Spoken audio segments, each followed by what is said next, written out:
नमस्कार दोस्तों, आज हम पढ़ने वाले हैं न्यायालय दृश्यम। तो बिहार बोर्ड क्लास 12 में वैसे बच्चे जो अभी संस्कृत लिए हैं और 2026 के परीक्षा के लिए हमसे जुड़े हैं, तो आप सभी को बहुत बहुत स्वागत है आज के इस मेरे नए वीडियो में।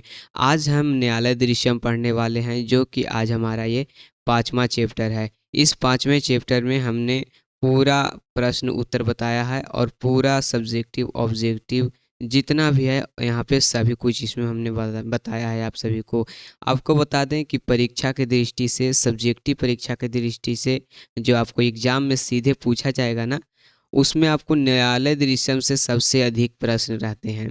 तो चलिए इसमें हम ज़्यादातर देखेंगे कि कितना सब्जेक्टिव प्रश्न निकलता है। तो चलिए हम वीडियो को स्टार्ट करते हैं और आज के इस क्लास को आरंभ करते हैं।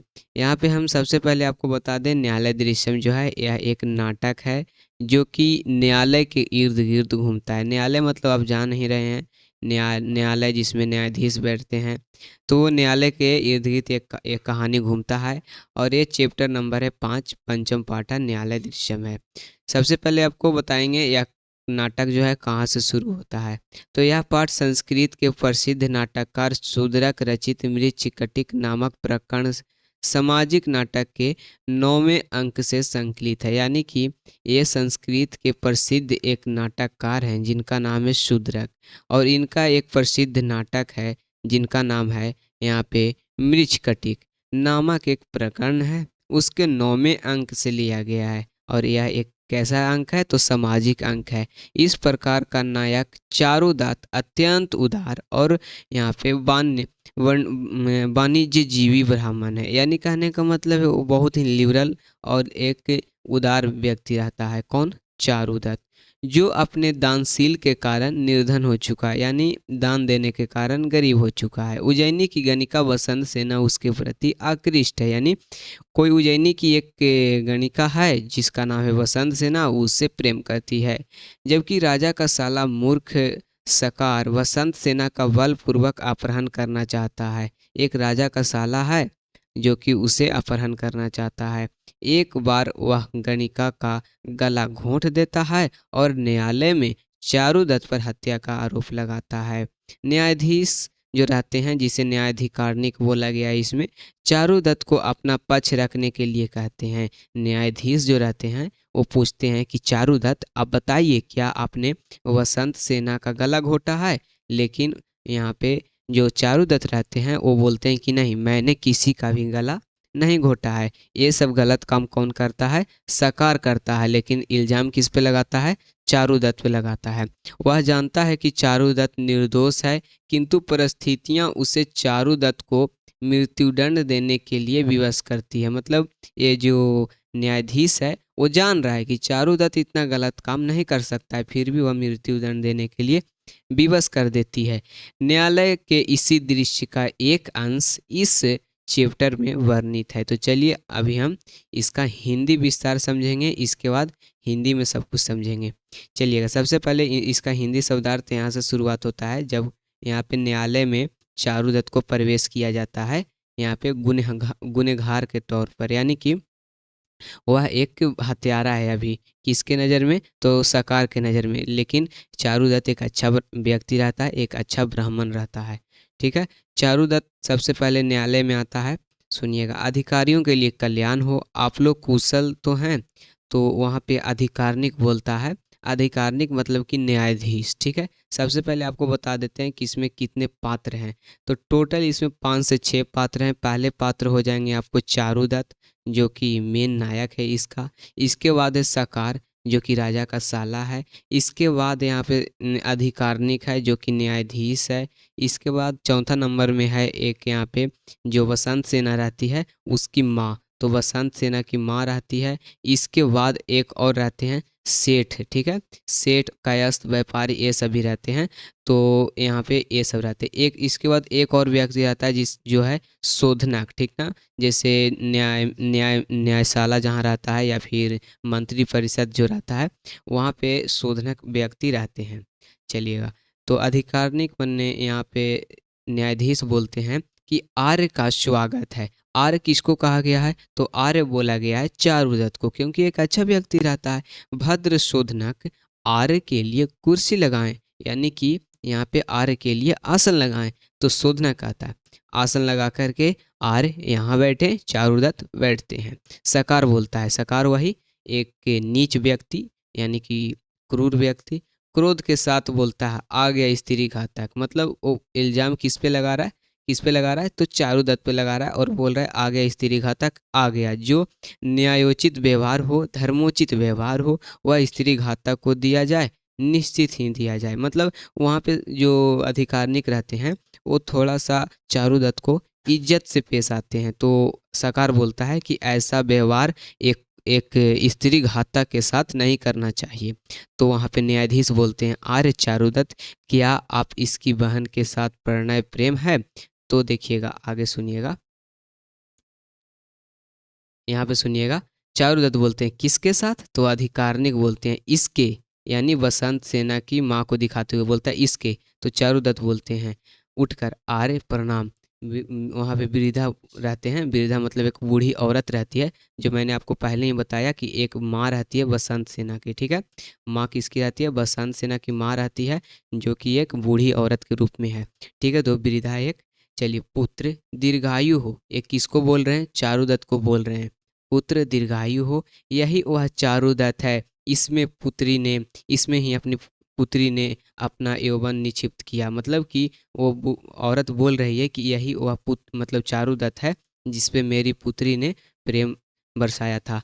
तो अधिकारिक यानी न्यायाधीश बोलता है अय वैश्या तुम्हारी मित्र है? आर्य वैश्या तुम्हारी मित्र है? वैश्या किन्हों कहा गया है?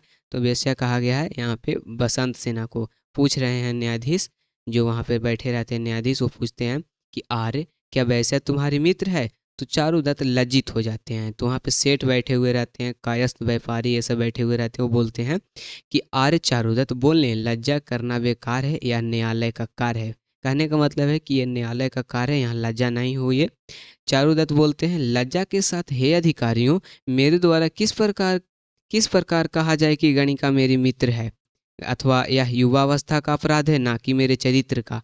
तो चारुदत्त बोलते हैं कि ये जो है युवावस्था मतलब एक, यहाँ पे जब लोग जवान हो जाता है तो युवावस्था बोलते हैं, तो उसका ये दोष है, ना कि मेरे यहाँ पे कैरेक्टर का, ना ही मेरे चरित्र का एक दोष है, ठीक है। वो मेरी सिर्फ एक प्रेमिका थी और एक दोस्त थी।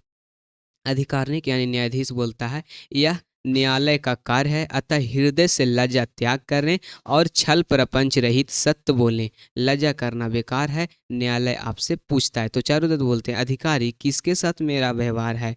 मतलब कि मैं कोई लज्जा नहीं कर रहा हूँ और मेरे साथ किसी का गलत व्यवहार नहीं है। सकार बोलता है मेरे साथ व्यवहार है।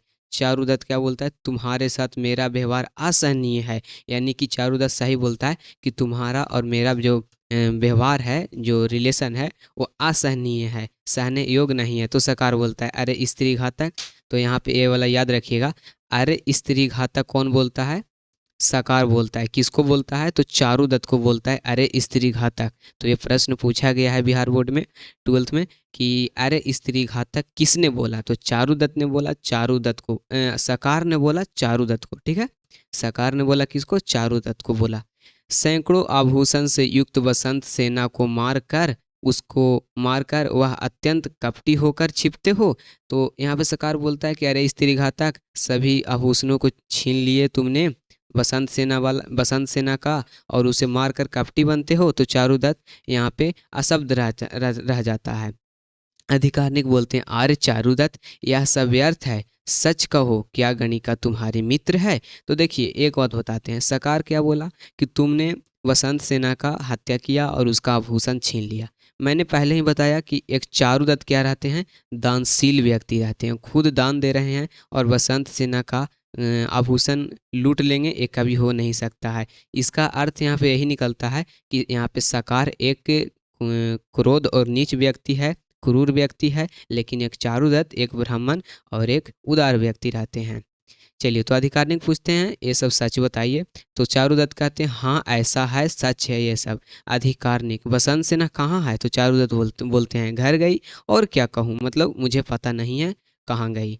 इसके बाद आगे सुनिएगा, सकार बोलते हैं मेरे पुष्पक रंडक नामक पुराने बगीचे में जाकर धन के लिए बहुपास में झगड़कर मार दिया। कहने का मतलब है कि सकार इस पे गलत इल्जाम लगा करके बोलता है कि हे अधिकारिणी, एक मेरा बगीचा है जिसका नाम है पुष्पक रंडक, उसने उस बगीचा में मतलब उस उद्यान में ये जो चारुदत्त है वो बसंत सेना को ले जाता है और अपने बहुपास में मतलब कि अपने बाजू में पकड़ करके उसे मार देता है। अब कहता है कि घर गई, तो चारुदत्त बोलता है ये क्या अनर्गल बोल रहे हो। अधिकारिणी बोलता है कि हिमालय को तौलना, समुद्र को तैरकर और हवा को पकड़ना और चारुदत्त पर दोष लगाना असंभव है। मतलब चारुदत्त एक बहुत अच्छा व्यक्ति रहता है, तो उसी प्रकार से जिस प्रकार से यहाँ पे हिमालय को तौलना असंभव है, समुद्र को तैर कर पार करना संभव है, हवा को पकड़ना संभव है, उसी प्रकार से चारुदत्त पर दोष लगाना भी असंभव है। आर्य चारुदत्त कैसा है, ये ऐसा कुकर्म नहीं कर सकते हैं। तो सकार बोलते हैं पक्षपातपूर्ण यह व्यवहार है, यानी सकार बोलता है कि हे अधिकारिणी, आप पक्षपातपूर्ण यहाँ पे व्यवहार कर रहे हैं। ठीक है, चलिए अधिकारिणी बोलते हैं छोड़ो मूर्ख, वेदार बोलने वेदार्थ बोलने में तुम्हारा जीवा नहीं गिरता, मतलब कि गलत काम या गलत बात बोलने से तुम्हारा जीवा नहीं गिरता, दोपहर में सूर्य को देखने पर तुम्हारी आंखें विचलित नहीं होती, चारुदत्त पर चरित्र लगाने वाले तुम्हारा शरीर पृथ्वी में नहीं धंसता, और चारुदत्त कुकर्म यानी गलत काम कैसे करेंगे। मतलब वो बता रहे हैं, न्यायाधीश बता रहे हैं सरकार को कि अरे मूर्ख, अरे नीच व्यक्ति, तुम्हारी ऐसी बात से तुम्हारी जीवा कटकर नहीं गिरी, दोपहर में तुम्हारी आंख विचलित नहीं होती है सूर्य के सामने, और चारुदत्त पर चरित्र लगाने से पहले तुम्हारा शरीर क्यों नहीं धंस गया पृथ्वी में। ऐसे बोलते हैं अधिकारिणी। उसके बाद फिर वही अधिकारिणी बोलते हैं समुद्र को पानी का गड्ढा मात्र बनाकर जिसने अनपेक्षित व्यक्तियों को सारी संपत्ति दे दी। कहने का मतलब है कि एक उदाहरण देकर बता रहे हैं कि चारुदत्त जो है वो बहुत ही दानशील है। समुद्र को पानी का गड्ढा बना करके जिसने अनपेक्षित व्यक्तियों को अपनी सारी संपत्ति दे दी, वह एक श्रेय और एक थोड़ा सा धन के लिए कैसे किसी का प्राण, या जो शत्रुओं के द्वारा भी नहीं किया जाने योग्य है, यानी वो कह रहे हैं कि ऐसा काम वो कैसे करेगा जो कि एक शत्रुओं के द्वारा भी ऐसा काम किए जाने वाला नहीं है। तो चारुदत्त ये काम नहीं करता है। ये बोल रहे हैं कौन, अधिकारिणी को बोल रहे हैं कि ऐसा काम उसने नहीं किया है। उसने तो समुद्र को पानी का गड्ढा मात्र बना करके उसने पूरा जीवन दानशील के रूप में भी व्यतीत किया है। तो वहीं पे माँ बोलती है, किनकी माँ, तो बसंत सेना की माँ, अभागा, जिसने इस समय न्यासकृत सोने के घड़े को रात में चोरी द्वारा चोरी किया गया, उस कारण से चारों समुद्र के सारभूत रत्नावली को देता है, वह इस समय धन को प्रातःकालीन जलपात्र के लिए कुकर्म करेगा। मेरी पुत्री कहाँ है, रोती हुई बोलती हैं बसंत सेना की माँ। वो कह रही हैं कि अभागा, मैं एक अभागा हूँ जिसने जिसने इस समय न्यासकृत सोने की घड़े को रात में चारों ओर चोरी की है। मतलब वो बोल रहे हैं कि चारुदत्त एक ऐसा व्यक्ति है जो पूरे समुद्र जैसे सोने का घड़ा को पूरे दान दे देता है, और इस समय वह एक छोटे से आभूषण के लिए जो बसंत सेना पहनी हुई थी, उस आभूषण के लिए चारुदत्त ऐसा काम नहीं कर सकता है, ऐसा कुकर्म नहीं कर सकता है। कौन बोले, तो ये बसंत सेना की माँ बोलती है। मतलब उनको भी यकीन है कि चारुदत्त ऐसा काम नहीं करता है। मेरी पुत्री कहाँ है, वह रोती हुई बोली। अधिकारिणी बोलते हैं आर्य चारुदत्त, यहाँ पे देखिएगा इसका हिंदी अनुवाद। अधिकारिणी बोलते हैं आर्य चारुदत्त, क्या वह पैदल गई या गाड़ी से। तो चारुदत्त बोलते हैं मेरे समझ नहीं गई, मतलब मेरे सामने वह नहीं गई, अतः मैं नहीं जानता कि पैदल गई या गाड़ी से गई। अधिकारिणी पूछते हैं निर्मल ज्योति वाला चंद्रमा राहु द्वारा ग्रसित किया जा रहा है, मतलब कि जैसे राहु द्वारा चंद्रमा को ग्रसित किया जाता है, उसी प्रकार से गंदे जल के गिरने से स्वच्छ पानी दूषित हो रहा है। तो उसी प्रकार से एक सकार जैसे व्यक्ति के कारण चारुदत्त दूषित हो रहा है। वीरक बोलते हैं, ठीक है, वीरक वहाँ प्रवेश करते हैं सबसे पहले न्यायालय में, बोलते हैं हाय मेरे कार्य के विषय में भी सुने। अधिकारिणी बोलते हैं वीरक, बाद में आपका न्याय देखा जाएगा। मतलब कोई एक अलग व्यक्ति रहता है जो बोलता है कि मेरा भी यहाँ पे कार्य देखा जाए। तो अधिकारिणी बोलते हैं कि अभी कार्य शुरू है, किसी दूसरे का कार्य शुरू है तो आप बाद में देखेंगे आपका कार्य। इस अधिकारी घोड़े पर इस अधिकारी घोड़े पर चढ़कर करंडक उद्यान में, मतलब पुष्पक करंडक जो उद्यान रहता है, उस उद्यान में जाकर देखो वहाँ कोई अनाथ स्त्री है या नहीं। मतलब कि वीरक जब आता है तो बोलते हैं कि वीरक वीरक आप जाइए। इस अधिकारी को, मतलब एक अधिकारी वहाँ पे रहता है, उसको बोलते हैं कि जाइए पुष्पक करंडक उद्यान में, और जो यहाँ पे सकार बोल रहा है उसके अनुसार देखिए पुष्पक करंडक स्थान में, उद्यान में वहाँ पे कोई है स्त्री या नहीं। बीरक बोलते हैं जैसे श्रीमान आज्ञा दे। जाता है, प्रवेश करता है, तो बीरक ही वहाँ जाता है और प्रवेश करता है। मैं वहाँ गया, मैंने स्त्री के शरीर को कुत्ते को खाते देखा। ठीक है, कौन बोलता है? वीरक बोलता है। तो श्रेष्ठी और कायस्थ लोग जो बैठे रहते वो बोलते हैं तुमने कैसे जाना कि वह स्त्री का शरीर है? वीरक बोलते हैं बचे हुए केस, हाथ और पैर को देखकर मैंने जाना कि वह एक स्त्री का शरीर है। तो अधिकारिणी बोलते हैं अहो, संसार के व्यवहार की विलक्षणता को धिक्कार है। इस मुकदमा पर जैसे जैसे सावधानी पूर्वक विचार किया जाता है वैसे वैसे यह उलझा हुआ और दिखाई देता है। तो मतलब कह रहे हैं अधिकारिणी कि इसमें जैसे जैसे बात और विचार और सावधानी पूर्वक विचार किया जाता है वह ऐसे ही मतलब उलझता हुआ जा रहा है यह केस। ओह, मुकदमा के प्रमाण भली भांति पुष्टि हो रहे हैं, परंतु मेरी बुद्धि कीचड़ में फंस गई है कि तरह खिन गई है। मतलब एक कीचड़ में फंसी हुई गाय की तरह खिन गई है। ऐसे कौन बोल रहे हैं? अधिकारिणी। मतलब वो परेशान हो गए हैं कि मैं किसको गलत बताऊं, चारुदत्त को गलत बताऊं या फिर यहाँ पे सकार को गलत बताऊं। ठीक है, चलिएगा आगे देखते हैं हम लोग। आगे यहाँ पे देखते हैं, आगे हम आ चुके हैं यहाँ पे। चारुदत्त बोलते हैं अपने आप जैसे पहले पहले पहल खिलने के समय फूल का रस पीने के लिए भौरे इकट्ठे होकर ऊपर से गिरते हैं, उसी तरह मनुष्य की संपत्ति के समय जरा सा दोष, यानी जरा सा भी दोष होता है तो दोष पाकर के अनेक अनिष्ट घेरते हैं। ये कौन बोल रहे हैं? चारुदत्त बोल रहे हैं कि जैसे ही जरा सा फूल में रस क्या होता है, पूरे भौरे उस पे गिरते हैं, उसी प्रकार से एक व्यक्ति के अंदर जितना भी बुद्धि, जितना भी धन संपत्ति आता है उसे देखकर अगल बगल वाले लोग उसे अनिष्ट रूप से घेरते हैं, मतलब उसे परेशान करते हैं। तो ये बोलते हैं चारुदत्त अपने अपने यहाँ पे पक्ष में बोलते हैं कि मैं ये गलत काम नहीं किया हूँ। अधिकारिणी बोलते हैं चारुदत्त सत्य बोलें।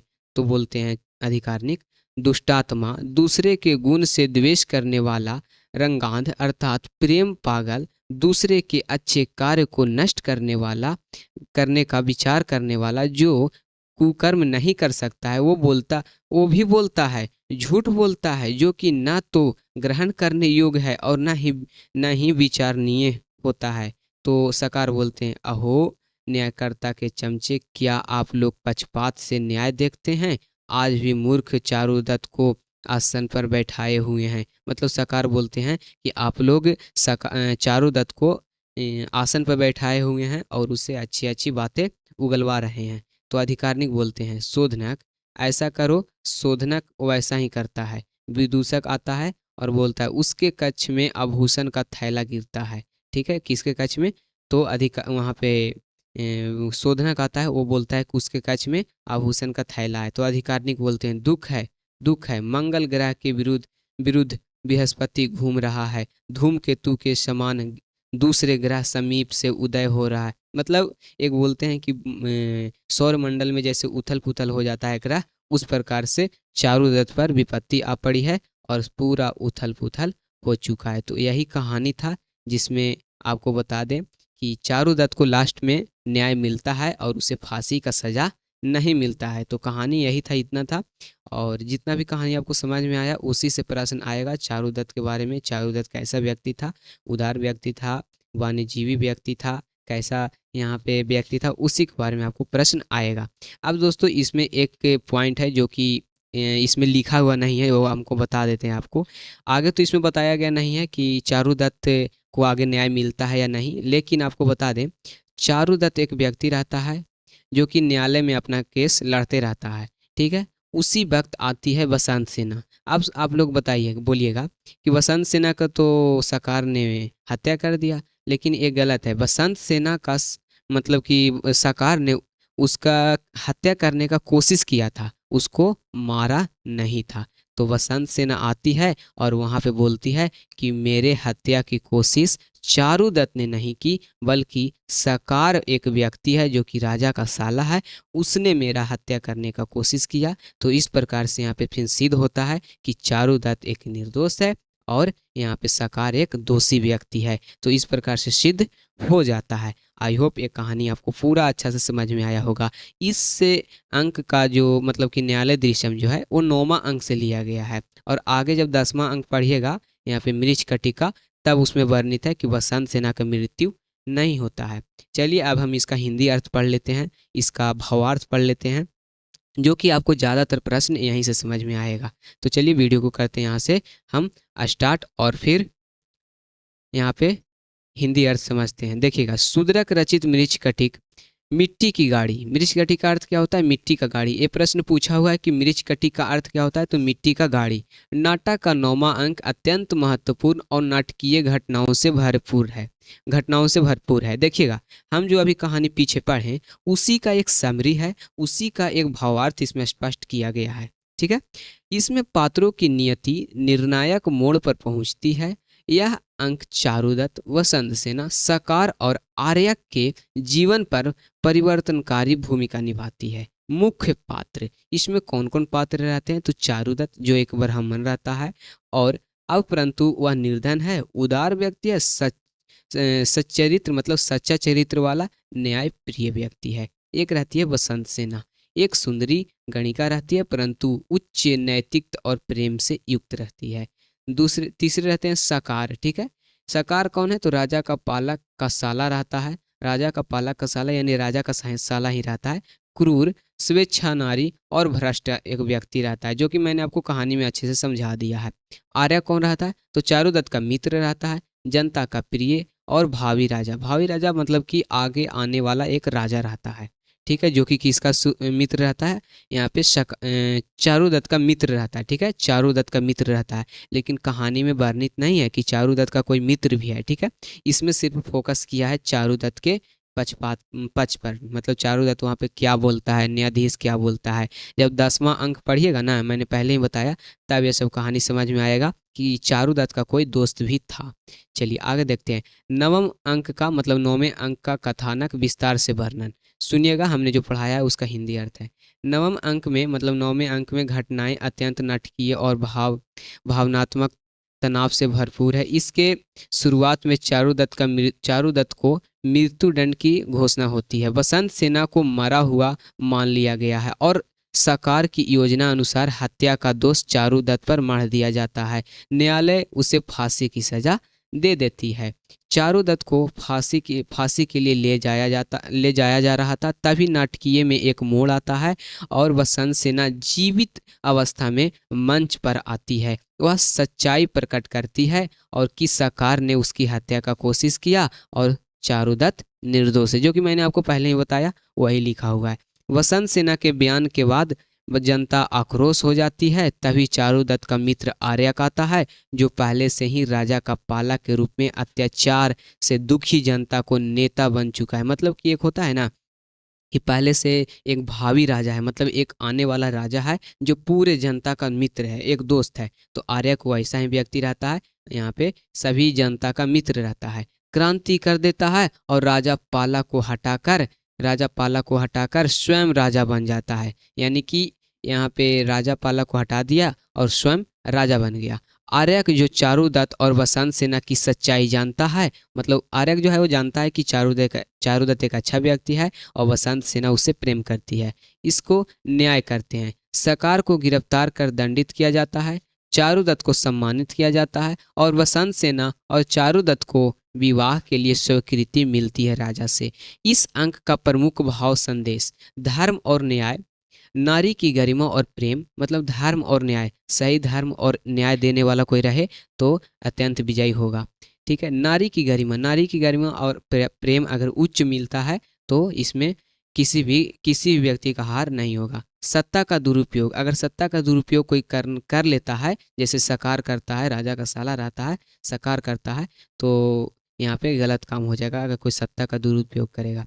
यह भी दिखाया गया है कि नीचता चाहे कितनी भी शक्तिशाली हो सत्य के सामने नहीं टिक सकती है। अतः इसका उपसंहार यानी अर्थात लास्ट में निष्कर्ष यही निकलता है कि 9वें अंक में जो मृच्छकटिकम नायक है वो चरमोत्कर्ष है, जहाँ नायक और नायिका के जीवन में सुखद परिवर्तन आता है, न्याय अन्याय की विजय होती है, अन्याय पर न्याय की विजय होती है, समाज में एक नई नैतिकता और व्यवस्था स्थापित होती है। यह अंक न केवल नाटकीय दृष्टि से समृद्ध है बल्कि समाज में संदेश और मानवीय यहाँ पे संवेदनाओं को परिपूर्ण करता है। यानी कि यह एक ना कि नाटक है बल्कि समाज में बताने वाला एक कहानी है, समाज में संदेश देने वाला कहानी है कि नीचता, क्रोध कितना भी कोई व्यक्ति कर ले लेकिन सत्य के सामने नहीं टिक सकता है।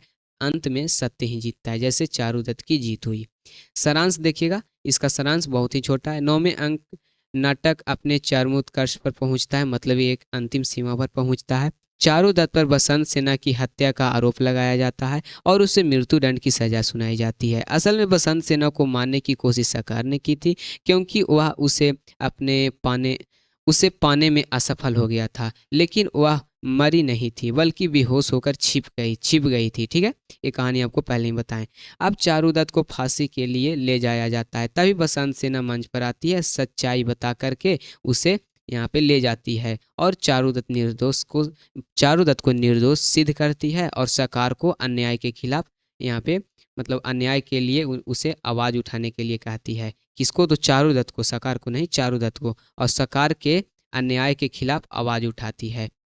मतलब आगे सुनिएगा। इस बीच आर्यक आता है जो कि चारुदत्त का मित्र है, जो जनता का प्रिय है। राजा पाला के अत्याचार परेशान से विद्रोह करता है और नया राजा बनना चाहता है। वह न्याय करता है, सरकार को दंड देता है, चारुदत्त को सम्मानित करता है और चारुदत्त और बसंत सेना को विवाह करता है। ठीक है, दोनों को विवाह के लिए स्वीकृति मिल जाती है। तो ये था क्या चीज़? सारांश था, जो कि मैंने आपको 2-3 बार पहले ही बता चुका है।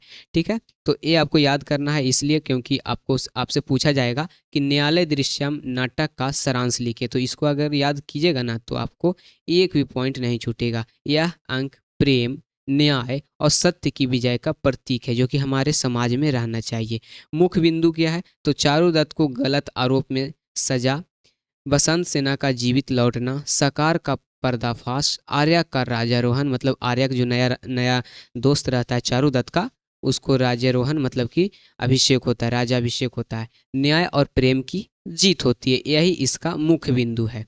चलिए इसमें हम अब देख लेते हैं, मेन पॉइंट पर आ चुके हैं। बहुविकल्पीय प्रश्न, एमसीक्यू प्रश्न। चारुदत्त को मृत्यु दंड क्यों दिया जाता है? तो चारुदत्त को मृत्यु दंड की सजा इसलिए देता है क्योंकि वो बसंत सेना की हत्या का आरोप उस पर लगता है। दूसरा प्रश्न है, बसंत सेना को किसने मारने का प्रयास किया? तो बताइएगा, किसने मारने का प्रयास किया? सरकार ने। बसंत सेना का पुनः प्रकट होना किसका प्रतीक है? तो यहाँ पे सत्य की विजय का प्रतीक है। चलिए, आर्यक कौन है? तो आर्यक क्या है? यहाँ पे देखिएगा, ऑप्शन सी हो जाएगा, जनता का नेता और चारुदत्त का मित्र। चलिए नेक्स्ट देखिएगा।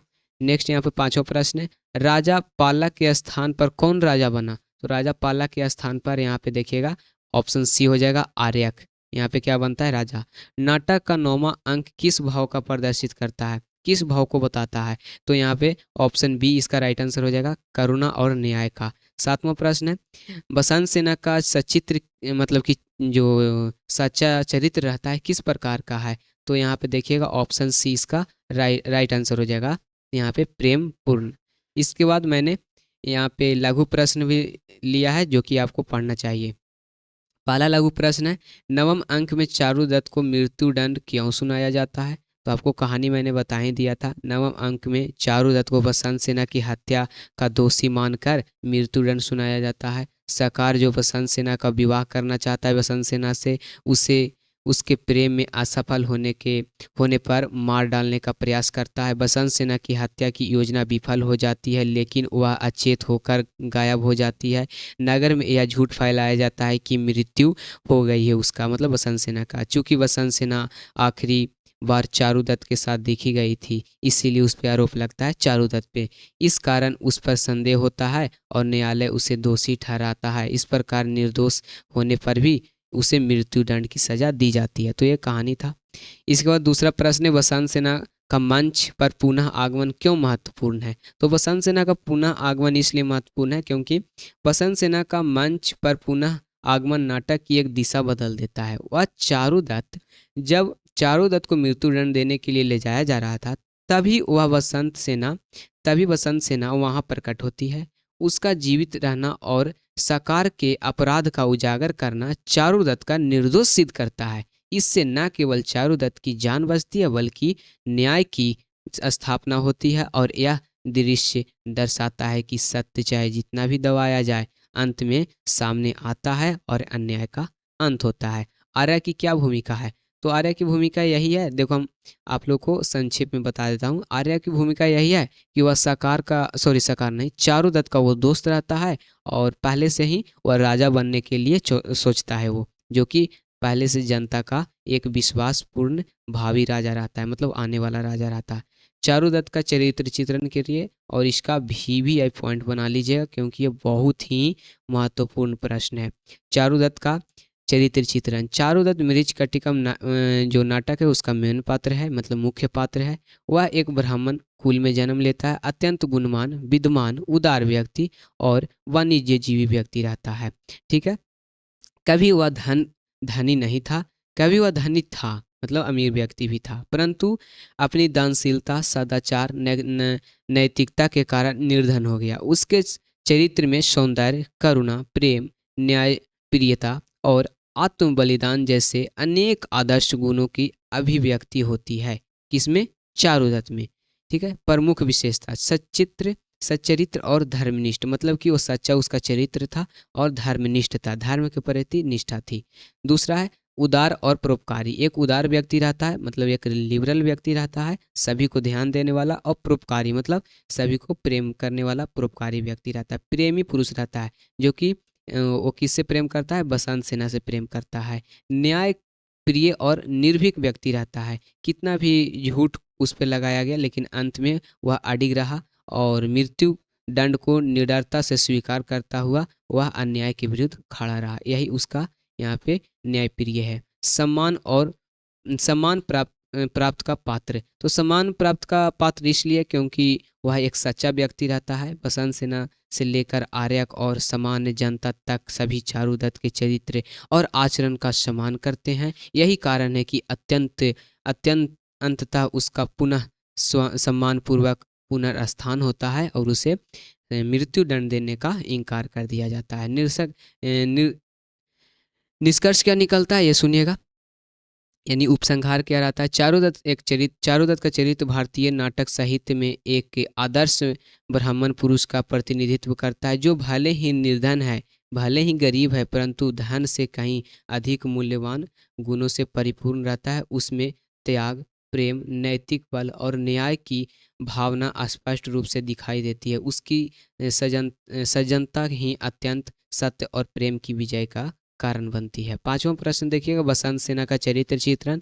तो बसंत सेना का विस्तृत चरित्र चित्रण जो शूद्रक रचित संस्कृत नाट्य मृच्छकटिक के प्रमुख नायिका है, मतलब ये नायिका रहती है उससे कहानी का। बसंत सेना का चरित्र चित्रण देखिएगा। बसंत सेना इस नाटक की प्रसिद्ध सुंदरी नर्तकी और गणिका रहती है, किंतु वह केवल सौंदर्य की मूर्ति नहीं बल्कि त्याग, प्रेम, आत्मसम्मान, नैतिकता की जीवंत मिसाल और नाटक में उसका चरित्र पारंपरिक गणिका की छवि दिखलाती है। वह केवल भौतिक सुखों की साधना नहीं बल्कि सच्चे प्रेम और आकांक्षी स्त्री का साधना करती है। प्रमुख विशेषता क्या है? तो सौंदर्य और आकर्षण की प्रतीक है, क्योंकि बहुत वो सुंदर है, प्रेम भाव से युक्त है, उसके अंदर प्रेम भाव ज़्यादा है और वह चारुदत्त से प्रेम करती है।